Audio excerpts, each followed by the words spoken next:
Well, it's another edition of Something to Talk About, and she is still Vaughn. He's still Stuart. Hello, good morning. How are you? I see you're in the library. I'm in the library, which is kind of a hint as to where we're going with this show. But good to see you again. I haven't seen you for a little bit, and now that you are live in front of my face, I can say, "Go Bears!" I know, that's pretty great, right?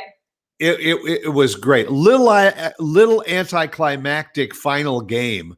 Their semifinal game was a barn burner and all, but I mean they led from the opening tip off to right to the end of the game. They came out on fire. They just came out, and I'm telling you, it was just like they were just. I mean, I know both teams were great teams and all that, but the Bears just came out with, I don't know, just something in their heart that they just were in it to really win it, and they did, and we were thrilled. You and I were texting during the game, and it was, well, yesterday the girls texted me from Baylor, and they were having their big parade, and our president Linda was there. They covered it on TV. Yep, and they had been to Dallas, they'd been to Austin. You know, they're representing the whole state, really, when you think about it, as national champions. And then they ended up in Waco, and the students all came out, and they had their mascots and everybody, and the players each got to come up on stage and say a few words. And it was really just a fun time to be a Baylor student right now, for sure. And you got 3 baby bears. Because all 3 of your kids are either Baylor students or a Baylor graduate. Yep. Matthew's the Baylor graduate. And then we've got Emily, who's graduating in just a couple weeks. And then Elizabeth, who will be a sophomore next year. Yep. So go Baylor. Did a great job. And they got there because they spent time when they were growing up at the library. Exactly. How do you like that? How do you like that for a segue? Very good. But very good. And we're talking libraries today because, you know, libraries today are not what they were when we were growing up. And there is no better person to ask about those changes and where libraries are going than a special guest that you invited. And she's with us this morning, Marya Diaz. Good morning, Mayra. Hey. Hello. How are you, our librarian expert extraordinaire? I'm great. How are you? Just wonderful. It's we want our audience, first of all, to know that while we're talking about some great big news and changes here in the library system in Frisco, Texas, where we're located, there is a lot going on with library systems all over the country that are reacting to these modern times and everything. Every business has got to recreate themselves, and Frisco, man, I'll tell you, you and your staff have just wrapped your arms around what all the new innovations are going to be. So, let's throw it out to you, Mayra. What are some of the incredible things that are going on with the Frisco library system? Yeah. So first of all, thank you for having me. I love talking to both of you, 2 of my favorite Frisco people, and I love talking about libraries. So this is a good day in the neighborhood for me, So Frisco Library has just been super busy, of course, even with COVID. In the midst of, a pandemic, we've still been able to pivot our resources and our services to our community. So just to kind of do a quick look back to 2020, on March 16th of 2020, we actually had to close the library. We closed for a month. We were trying to follow the science. We were trying to see what was happening. And just for safety and health, public health, we decided let's go ahead and close the library. All the libraries in the Metroplex were closing, and so we followed suit. Our elected officials and our city manager's office agreed, and our director was just at the tip of the spear and keeping up with the science. And so we closed for a month. We sent our staff home. We unfortunately did have to furlough some staff for about 2, 3 months, our part-timers. Our full-timers were able to go home, and we pivoted to virtual programming for story times. We kept our online support. We pushed all our video, all our virtual, all our ebooks. We send emails to all our members. And then within a short period of time, we developed a business model where we opened up curbside for the community where you can go and park. We still allowed people to drop materials off. We extended all due dates so that no one would be penalized if they couldn't get out, though they didn't feel safe getting out. The building did close for a whole month. So our physical library was closed, but our digital libraries, I like to call it, did stay open that whole month that we were closed. But then we started curbside. And that gave us a different opportunity to serve the community differently. And it was wildly popular. We used all the staff. The biggest concern was keeping everyone socially distanced, even in the library, behind the scenes where no one, even though the public wasn't coming in. And then soon after that, we acclimated to the idea. The science was saying, okay, we can socially distance, mask wearing, plexiglass. And we looked at the private sector for what they were doing. Because remember, grocery stores were open, hospitals were open, firefighters and police were out there doing their jobs. And so with the city being as progressive and innovative as it is, we looked at how could we do the job that we want to do for our public, keep everyone safe, and just kind of bridge those two ideas together. And a lot of people used our electronic services. They used curbside. Some were coming in. We did keep our second floor closed, though, because of reasons that children don't socially distance.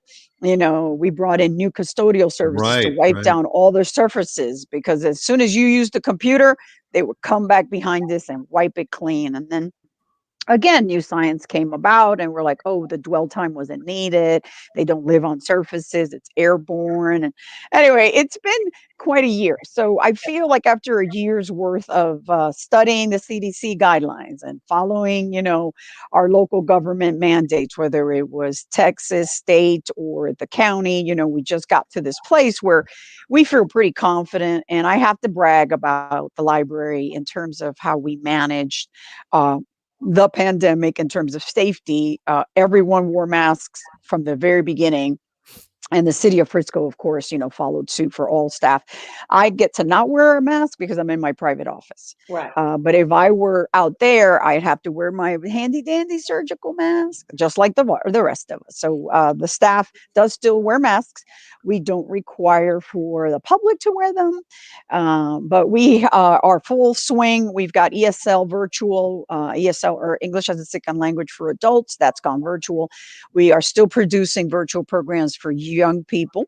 And of course, we still have all our digital resources, continuous learning like lynda.com or LinkedIn, Gale courses, which are 6-week courses for the community to learn lifelong learning. That's what the library is about. And then we have reopened the second floor. So Children's Services is back up. And we don't have any more occupancy restrictions based on the governor's orders. And so people, though, in Frisco have been very mindful about not crowding, which has been very good. And so we feel it's just like a really safe environment. The one thing no one ever talks about, though, that we did behind the scenes is that we installed some filters, some ionization filters for our side of the building. Oh, And great. so we kill anything that decides to come into our airspace, everything. And so I hope that keeps everybody even a little safer beyond the COVID virus. So Right. yeah. And then the summer's happening. We're doing story times on the square. So that was our first live event on the square on the grass with tons of beautiful children. And our first one, we had like 131 people come out and, just doing, shaking your sillies out and Head and Shoulders and whatever song we were out there. It was great. So of course I got all misty. You know how I am about having kids around and stories. And I was just like, oh, they're back. If anybody knows how to shake their sillies out, it's Mayra. It's Mayra. Mayra, actually, I have a kind of a twofold question for you. So okay. It sounds like really. So I guess my first question is, when did the idea come to y'all to build a new library? Like, and that doesn't have to be a detailed question, just kind of generally speaking, speaking of timeline, like when did the idea come to our people to build a new museum and make it bigger and make it better? And then during the time where it sounds like you kind of were just dealing with the pandemic, keeping the library's head above water, so to speak, doing all that you needed to do to meet the new safety requirements, keeping people safe.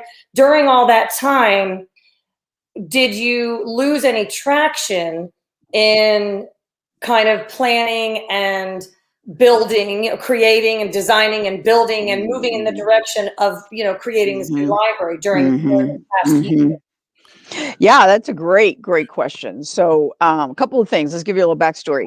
In 2018, our city government realized that, well, we've been out of room for a very long time. For a city this size, we've had a library that, even though it's 3 stories and it looks really big, we've been out of room for a long time. I think I can't even tell you the date that we outgrew it, but we outgrew it very quickly.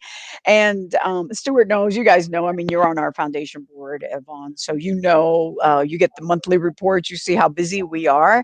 And so in 2018, city government and elected officials decided that we were going to start to identify that building, the GEA/BO building at 8,000 Nortex at the tollway and Cotton Gin right there on the corner.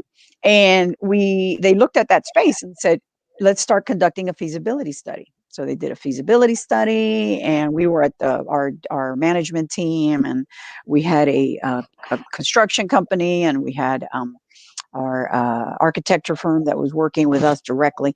And so they, all the great minds got together, and 2018 they did that feasibility study. And then in 2019, our council and mayor decided to put it before the citizens to vote. The feasibility study said that we could vote for a 146,000 square foot space, and it would take $62 million to build it. The voters said yes. And that was like, yeah, we're doing this. So, in 2019, that passes. And then our city manager's office, along with our elected officials, big supporters of the library, our main stakeholders, they said, yeah, let's go ahead. And, they started doing the intricacies of finance and selling bonds and all that. Really, it's a little boring, but it's also kind of fun. Yeah. To know that the city's financial status in the bond market is so high that we just get really good interest rates and all that good stuff. All the stuff, nobody ever talks about when you're, getting a degree in librarianship, because, most of us we love literacy and children's. And then it's like, oh, and we're talking about interest rates and bond rating. So it's so cool. It's so cool. So that's 2019. And then from then on, all we did was develop the space. And we used all the information from our master plan that was done a few years prior to that. So we weren't operating in a vacuum in the dark in a boardroom. We were using the information that our community told us that they wanted to see in a library. And then we have been studying libraries, new buildings for years now. Honestly, Shelley, the management team, CMO, and our elected officials we went on trips actually that were funded not by the city, but by the foundation and the friends to go and visit new libraries across the country. And we used best practices, we learned, we said, and then we came back and said, this is what our community needs. It's very exciting. And then in 2020, we used that time where things did slow down because of the pandemic, even though our virtual world was buzzing and our digital materials were being used, foot traffic was lower because people didn't want to be in public areas as they were supposed to not be, right? And so we used that time very strategically, Vaughn. We started studying how long things took for us to do them at the library. And we started attaching value and time, value in terms of value to the community, and then what it took staff time to produce these products, whatever they might be, story times, selecting materials, developing programs for, whatever. And so we've learned a lot about our practices. We track everything through lean, the method of, making sure that everything is super efficient, but customer driven all the way. And so this last year, you would thought, oh, well, they weren't that busy. No, we were super busy working behind the scenes, trying to identify how we turn our current business model and work ethic and, just time that we spend doing things to our new library, because we are going to triple in size. We're right around 55,000 square feet here. We're going to 146,000. That's a substantial increase. I mean, we have one room that is a community room here, and we're going to bump up to about 27 spaces that the community will be able to rent for different fees based on whether you're a nonprofit or you're a resident or if you're a for-profit. We haven't hashed out any of those details yet, but no, it's coming. Right. And that's going to be very exciting. We're going to have a terrace. We're going to have a creativity room. We're going to have we're going to have a giant multi-purpose space that is dividable in 3 segments. So we can rent out 3 rooms at 100, or 1 room at 200, 1 room at 100, 200 and 100, or a space for 300, like think council chambers, right? But instead on a flat surface, no risers. And we will have the AV for all of those different configurations. Very exciting. The terrace, and this space will be available actually after hours. So very excited about that possibility too. Mayra, you mentioned the terrace. Am I correct? I think the plans show that that's a rooftop terrace. It's actually not on the roof, but instead the language was used rooftop, but it's actually a terrace that expands right below the actual roof line. The roof is a very delicate structure. It's kind of old too. And I might be speaking out of turn because I'm not an architect or a construction person, but it doesn't have it's not strong enough to sustain a roof, a terrace on the roof, right? But it is a side, and so they're building out some of the the multi-purpose space, and then right above that is the actual terrace. Also to put things into perspective for our audience, you said you were going to go from about 55,000 square feet to 140 some thousand square feet, triple the size. People have to understand that 10 years ago, Frisco was a population of about 75,000, and now we're above 200,000.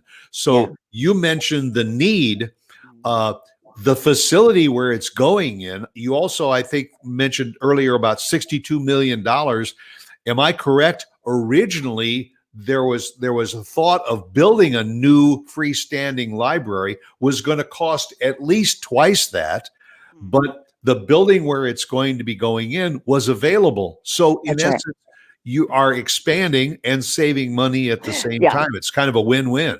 That's right. And that was part of the feasibility study, right? So between the architects that did it and construction estimations and our city manager's office, all of that was put before our city council and mayor, and they decided which option they wanted to go with. This space is going to have 100,000 square feet on the bottom. So think of Super Walmart. And then the second is a mezzanine. And on that mezzanine, we're going to have all kinds of goodies for our community. It's going to be very, very cool. How many stories will it be? It's 1.5 stories if you think about it. It's 1 story and then the mezzanine. And you'll be able to be on the mezzanine and look down to this beautiful library. So, yes, as Mayra said, I'm fortunate enough to sit on the foundation for the library. And so I'm sitting here biting my tongue a little bit because I've been made privy to some details that we're not going to talk about today on the show. That's right. That's right. Because we want to bring that to the community at a later date. But it is incredible. If all I can say is that the word, because while the space met some maybe financial feasibilities or whatnot, it was a unique space in that it was Could rocket factory. Can I say a warehouse? I was going to say warehouse, but a factory. It was a rocket factory. It was a rocket factory. Yeah, when it was built, and hence why the ceiling is so tall, and why the concrete or the foundation is so strong, which is a great thing for us in libraries, because you have to have a certain strength to the flooring, because books are very heavy. Sure, I mean, you pick up a box of books and you're like, Right. So imagine shelving, rows and rows of shelving. And so the building itself really lends itself to libraries. We've got the really high ceiling, so that allows for this mezzanine to be built. But on April the 20th at 3 p.m. at 8,000 North Texas Tollway, or whatever, however we say that, North Texas Highway, you know what I mean, right there on the tollway, North Texas Tollway, 8,000 North Texas Tollway and Cotton Gin. We are doing the groundbreaking for this new ginormous, epic, monumental Frisco Public Library. It's going to be amazing. I'll be there. Y'all will be there. I know you guys got invitations, so please join us. Please join us. It's at 3 p.m. It's a 30-minute ceremony. It'll be quick. We'll have water so you won't get dehydrated, and it's going to be very cool. Our council and our city managers, they're going to be doing a special fun thing for the groundbreaking. And we're not literally breaking ground, because the building's already built. It's tilt walls that aren't going to be destroyed. We're adding on. And there's plenty of media coverage about this new library. So anybody's just got to Google New Library Frisco, and there's plenty of articles that have been written. Gensler is the designing architecture firm in conjunction with Design 720. That's the firm that's the library building expert. So they've been working with us before Gensler was on board, and Byrne is the construction company. And then, of course, the library staff is on board and making sure that, and then, of course, the project manager for CMO. So it's very exciting. But that groundbreaking, I want to officially invite all of your viewers and listeners to Tuesday, April 20th at 3 p.m. Come a little early so you can get a decent spot, and come check out the latest artists' renditions of the space. The groundbreaking for the repurposing. That's right. Repurposing, reinvigorating, reimagining that space. I'd like to just add to put it into perspective too, for those that are kind of saying, well, I'm not sure I know where this is. The Discovery Center is part of the same building where the Black Box Theater is, where the Gaming Museum is, where the Discovery Center for kids. Mm-hmm. This is going to be just a mega location for a lot of things right there, including the brand new 140 some, almost 150,000 square foot library. It's very exciting. It's so exciting. I know you were talking about kind of the structure of the building, that it was a factory with the high ceiling and whatnot. I think that, I'm able to envision a little bit better, like what the design is going to look like, but it just offers such an opportunity to create a space with a lot of character. This library is going to be, and I do hope, and Mayra and I were talking a little bit before the show started, Stuart, that libraries have a reputation. This is just, I wish it could be called something other than a library, because while it is so much a library, like Mayra was saying, there's so much more that this space is going to offer. Yeah, we're more than books, right, Vaughn? We're way more than books. Absolutely. We're a community.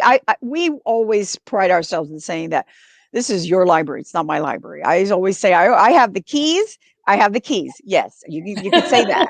I can say that. I got the keys. Actually, I got too many keys, but I have a key to the library. I get to come in every day and I get to open it, and I have it ready. Our staff is ready to serve, right? And that's one of the distinctions I want to make, that we are not your grandmother's library. Not that there's anything wrong with that library, right? Is that your father's library? That's right. Heck, it may not even be your mom's library. Like, we take, I mean, all you have to do is come to this one, 6101 Frisco Square Boulevard. If you haven't been, you need to come, because even in, I mean, we've got an early literacy experience for children. We have a ready to read railroad that was built with sponsor dollars and Leadership Frisco, I think class 19. If I get that wrong, I'm going to get in trouble by lots of people. And in the foundation and the friends, everybody just chipped in and had that built. And it's early literacy experience because children learn through play, right? And they get in there and they play, and they have manipulatables, and we have, you know, some phonics stuff. They have puppets, and they just learn how to coexist next to children they don't even know. And it's very exciting. It's all of these early literacy skills and milestones that when a child goes to that place, they actually get to experience it. And then we also have like pop-up STEM stations that we deploy, and we do demos. And then, oh my goodness, we have this maker space that is killer. We have the Trailblazer Press, which we got a grant for from the state. And that allows us to print paperback books. And it's very exciting. So you could self-publish here at the library. Our staff will go ahead and give you the formatting, and they'll review it for formatting. We don't edit for copy, and we're not, you know, book reviewers or editors, but we are a printing press, and that's been going strong for years now. And of course, we have laser cutter, and we have 3D printing, and I mean, that all that stuff's still going. And we are not an old-fashioned library. You know, I grew up on the East Coast, and I grew up in New York City, and my branch library was the Tremont Branch Library in South Bronx, right? And my library was a Dale Carnegie Library from 1905. And recently I was on their website, and they still have the big block desk, right? So it's a bit of a fortress. Old libraries tend to be more segmented, and, you know, nooks and crannies. Our library here is divided in 3 spaces, but when you go into each floor, there's an expansive feeling. Our new library is going to be the same way. It's going to be like super expansive. So let me tell you what else we did in 2020 besides survive a pandemic and, you know, do all this virtual stuff. We opened up a new branch. I was going to ask, that was a topic of discussion for many years. Well, instead of building another library, keep the library where it is, the 55,000 square feet, and open up some satellites. That's right. And so I remember that topic of discussion. Yeah, so that's been on the books for a long time. Before this idea bloomed into this beauty of a new library in 2018, before then, the EDC had negotiated a deal with the Hyatt Group, the Moon family. You know, Sam Moon, that family that does all the amazing shopping for women and men, but mainly us. So we know, right, Vaughn? Yep. Can you say earrings and purses? That's right. And when my girls were little, bows and bows and bows and bows. Exactly. Right. I'm like, I'm kind of due for a visit, but if I know I go, and like I drop $200, and it's like, no, I still have a son in college. Control yourself. Anyway, and so the Moon family were building a building at Stonebriar Center, and they were revitalizing that mall space. That was around the same time that Kidzania also decided to build and revitalize that mall at Stonebriar Center. So exciting. And so they negotiated a deal. Of course, council approved it. And so what the Moon family did is they carved out 3,000 square feet of library space for the library.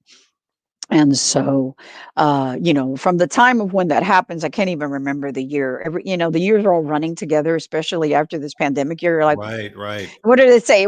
There was no day. It was just day. It wasn't Wednesday. It wasn't Monday. It wasn't Tuesday.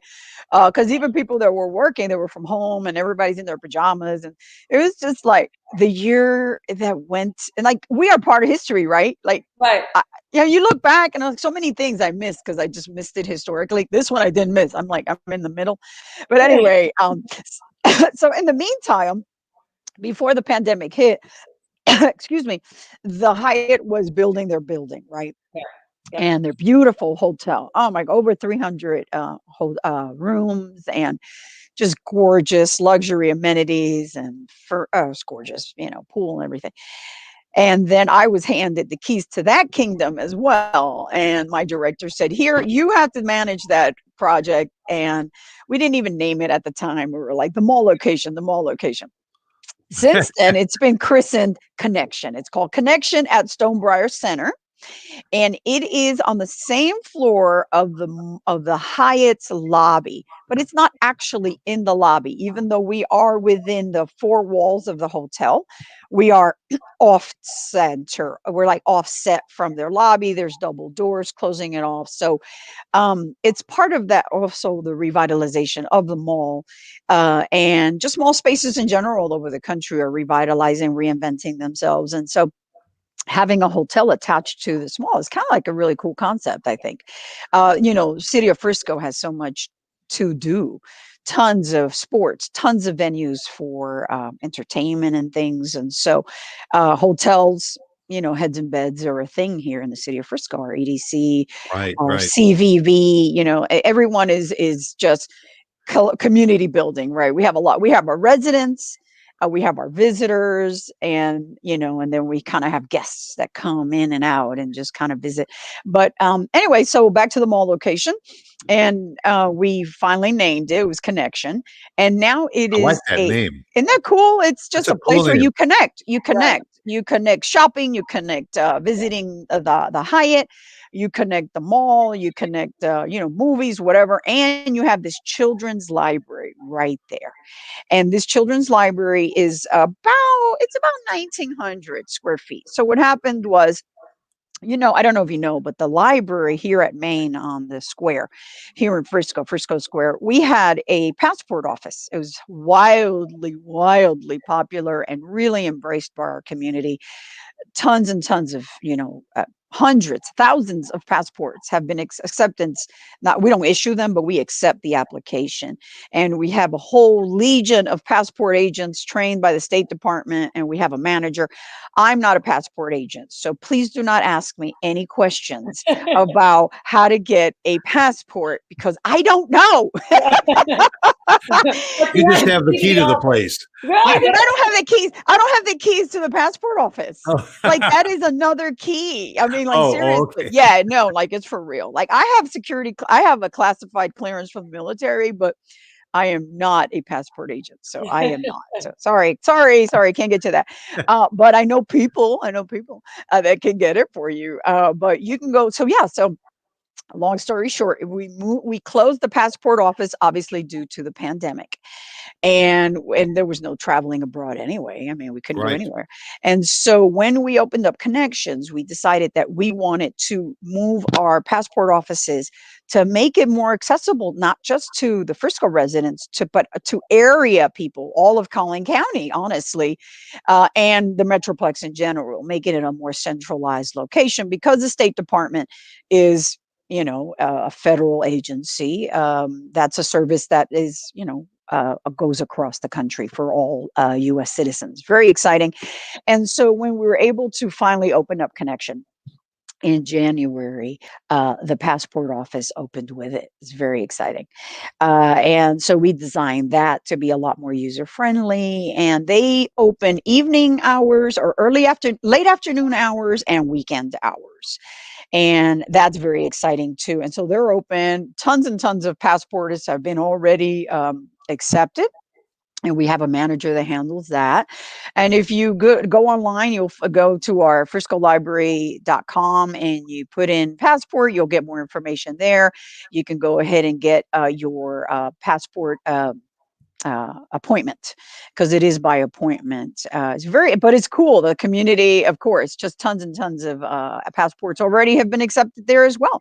And then the children's library, because of COVID, we have not done any programming there. I mean, like I said, we just started our first in-person story times on the square outdoors. But we will start programming that space as soon as more people are vaccinated. And we just feel, because it is a smaller space, it's only 1,900 square feet.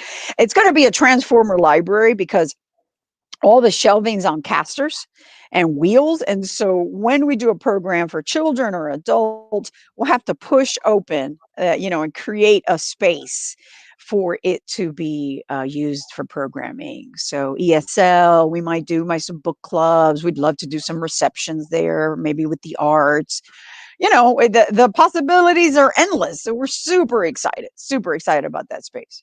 Will our community, I know that we have listeners outside of our community, but will the local community here be able to keep up with the development of the library as we progress, from groundbreaking, which is coming up next week, through completion? Will there be any way that for us to keep up with all the building and things that are coming, the features, all of what we're talking about today? It'd be great if our listeners could tap in every now and then and just check progress. Oh yeah, there's going to be all kinds of amazing public relations. We're going to pepper the community with updates all along. Our director is really, really engaged with that process, and she is leading that effort to make sure that the community knows as it goes. There's all kinds of things. I don't want to give anything away because I like you know too much, and I know a lot too. And then between each other, we're like, we could say things like, I didn't know that, you think and then you're like, oh, I didn't know that. But yeah, no, we're going to do some really cool stuff to keep everyone engaged. Groundbreaking happens next week. And then when we go forward, we will be able to keep everyone engaged with maybe even some time-lapse photography, maybe even some rollouts of new information. I don't know. The possibilities are out there. So again, I've been kept out of the loop a little bit, not on purpose, but just because I've got, all this other stuff. I'm running connections. I'm doing this, it's budget week for the city and we're all super busy. But yeah, no, we are definitely going to keep our community engaged. You need to follow us on Facebook, Frisco Library. Go to the webpage, Frisco Library. Can we put that up? Can Mark put that up? What is it? Yeah, what is that website? Yeah, friscolibrary.com. Friscolibrary.com. Yes, sir. Yeah, friscolibrary.com. And then we're on Facebook. We're on Twitter. You need to follow us on Facebook. I mean, it's just all there is to it. Absolutely. That's where we're going to probably launch most of our things. And then, Facebook feeds it to Twitter and, we'll just have it all just kind of hanging out. Yep, there it is, friscolibrary.com. That's us. So I saw that our viewers and listeners and all can go to that and get information about the groundbreaking also. That's a great question. If you go on the Facebook, let me see. Okay. Somebody pull up Facebook. Let's see. I think it's safe to assume that this library, when it is completed and everything, is going to be a state-of-the-art library that not only is going to service our community, but it's going to be like a role model for other communities to come to see what the very latest is. Oh yeah. Yeah. Gensler. When I grew up, I mean, the library was a place you went for reference. You went to study, but it was also for reference. Libraries have become so much more than that. The digital age has just propelled you right through the roof.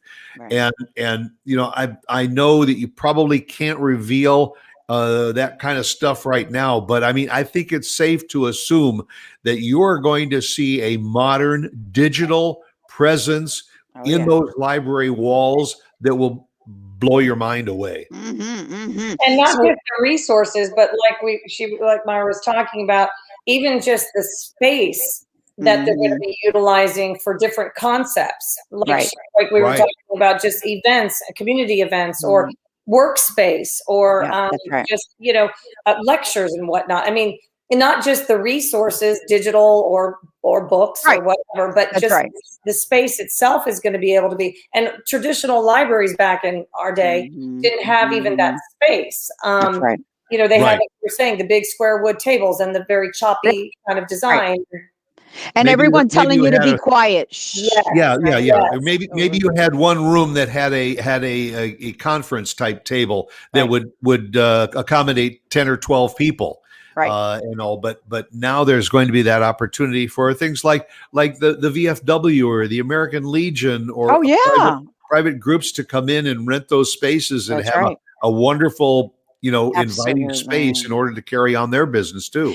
That's right. So, and speaking about that, as the director of public services, my goal is to get as many community partners into that library using that space so that not only do we provide great opportunities for the community to participate in just fun stuff, but to make sure that everybody feels at home there and feels welcome there. We try to do that here, but we have been limited in space. Like I said earlier, we only have one big Right. library space, right? One big community room that only seats, it's not that big, it's just not that big. And with tables and chairs, it's like 70 people. We're talking about a space, tables and chairs, 300 people. That's a huge bump up. But let me tell you, on April the 10th, I just pulled it up on Facebook. If you follow the Frisco Public Library on Facebook, this is the post. Join us at the groundbreaking of your new Frisco Public Library. We'll kick off construction and feature images of the exciting future library from 3 to 3:30 on Tuesday, April the 20th. The building is located at 8000 North Dallas Parkway off of Cotton Gin Road. See you there. So y'all need to come. Y'all need to come. Very good. And that's on the Facebook page. Yes. Yeah, on we can go April in and share 10th. it. Can we go in and share that? Very good. Yeah, We can share that link. yeah. I can't. Y'all can though, right? Yeah, right. Okay. So- It's on there. It's on April 10th. am I- You scroll. Yeah. And am I allowed to ask, and I don't even know if y'all know yet, I'm just curious because we've been talking a lot about the old space at City Hall. Any idea what y'all are going to do with that space once you leave it? Oh, yeah, they've been talking about that for years too. Have they been- okay. Oh yeah. So City Hall will take the whole building. Okay, so that will You know, all. the city services that we had also that were there for those 75,000 people now also needed to be expanded, and also Everybody, HR, so the finance. city services and all will take that space and expand what they're already doing, and it's a win-win for everybody. Win-win, yeah, Yep. definitely. Yeah. We looked at expanding this space. As a matter of fact, when this space was built, there was the possibility of expanding on this side, on the east side, right? Both on the east end and the west end of the building. They That's talked right. about that. That's right. That was from the very beginning. That was the potential. And when again the feasibility study that took into account what would that look like, and Cost. the cost was a lot more to expand this, to build new, or to refurbish, reimagine, reinvent that existing space. And to your point, Stuart, the fact that corner is going to be just this vibrant space for the arts, for learning, for Grand Park. I believe that the trailhead is going to be there. I don't know if there's more than one That's right. trailhead, but it's going to be, so you'll be able to park your car, go on a hike, go to an exhibit, maybe at the video game museum, or do some science at SciTech, and then pop in, get some library books, or start at the library, do story time, go to the museum over here, and then go do a trail. And right behind that is the development of the Museum of American Railroad history too. So I mean, this is going to be a destination location. Absolutely. Yeah, and so Frisco Square will still have its vibrancy because so many communities, do things there and events and fun runs and everything. But so I can walk to the new library space. I mean, I do it often. I'll take walks at lunch, right, just to get a little exercise, and it takes just no time at all to walk over there. So and then there's housing that's going to be built out there, and there's some roundabouts already. You need to drive it. And most people just drive past and don't see anything. There is a whole lot happening between the current library and the new library in terms of private development. You got to come check that out too. Yeah, definitely. There's restaurants and theaters, all kinds of. That's why I say it's going to be a destination location, and there's hotels in the area. People can stay in a hotel and just spend a week visiting the library, visiting all these other places too. It's going to be incredible. And we've got a heritage museum right there. We have a heritage museum. We've got this brand new state-of-the-art the state-of-the-art library with multiple spaces that are rentable to the community. You don't have to live in Frisco to be able to rent them. There'll just be different tiers of pricing and things that we still haven't worked out yet. It's like, okay, can we just break ground? Can we just break ground? Come on. Let's get the ball rolling. Right. Exactly. You're just like, I'm ready to book a room. Stuart, we don't have a room yet, but we know what it's gonna look like, maybe. So we're looking at possibly 16 to 18 months full. So we're looking at fall 2022 for sure. Yeah. It's going to go by so fast, I think. Oh yeah, it's very exciting. And that's what I'm trying to do as the public services assistant director, is look at our best practices. How do we turn what we do here into a viable business model over there? Because we have 3 floors, right? So now instead of 3 floors, but if you take those 3 floors and you lay them flat, they still only add up to 55,000 square feet, Right? 146. Okay. That's 3 times my size. And so we're not looking to expand our expenses by adding a lot more staff, see? And so we're looking to maintain the same staffing levels and get really creative. And that's where I truly feel that the Frisco Public Library staff and management team and our foundation and our friends, everybody knows that we do the most with the least amount of staff. Like, we do per transactions, we beat our neighbors out of the water. I'm sorry. It's just the truth. Okay. You're not biased, are you, Mayra? I'm not bragging or nothing. It's just what it is. What am I supposed to do that we're awesome like that? And that's where I get in trouble. Like, Marya, you're such a braggart. No, but those are just the facts. Like, it's That's the facts, ma'am. Yep. Look at the council report. It's public record. FTE per transit. You're like, you guys do that much? Well, it's safe to say this ain't going to be your mama's library. That's right. By any stretch of the imagination. Mayra, thank you very, very much for spending time with us. It's just been a great conversation. I mean, I think we've got an entire community excited about what's going to be happening. And for those outside of our area, give it another year, but plan to come to Frisco and spend some time at our new library. Oh yeah. And I think you can find my you should be able to find my email online. Let me look. I'm going to come. Go to the website. Yeah, go to friscolibrary.com and follow the progress. Absolutely. And friscolibrary.com. And when you go there, let me see, if you scroll all the way, if you have any questions, I could always, direct you to our director, and she'll be more than happy to type it in, and we'll get the information to you too. I know you're M. Diaz at Frisco Library.gov. FriscoTexas.gov. Right. That's right. M. Diaz. Okay. M. Diaz. Thank you very, very much, M. Diaz. At Frisco, Texas. Time. All right. Great take care. time with you. All right. We'll see you later. Thanks, Mayra, so much. See you Take next care. Tuesday. Thanks. That'll do it for another edition of Something to Talk About. We will be back with you again, same time next week, right here. Something to Talk About. Go out and make it a good one. Bye, guys. Bye.